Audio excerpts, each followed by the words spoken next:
How to delete second profile on Facebook.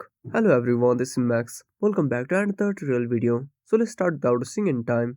Also make sure to watch this video till the end. So first of all open a Facebook. Now tap on the three lines at the top right corner. Now tap on the arrow down button. Now switch to the Facebook profile.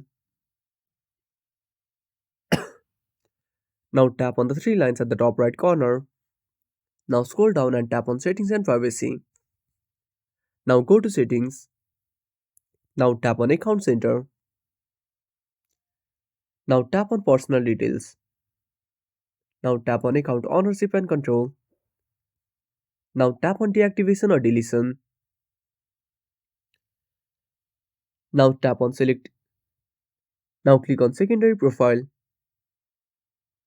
Now select delete. Tap on continue. Again tap on continue. Again tap on continue. Now enter your password and tap on continue to delete the account. And that's it. Thanks for watching. Make sure to subscribe our channel and hit the bell icon. See you in the next video.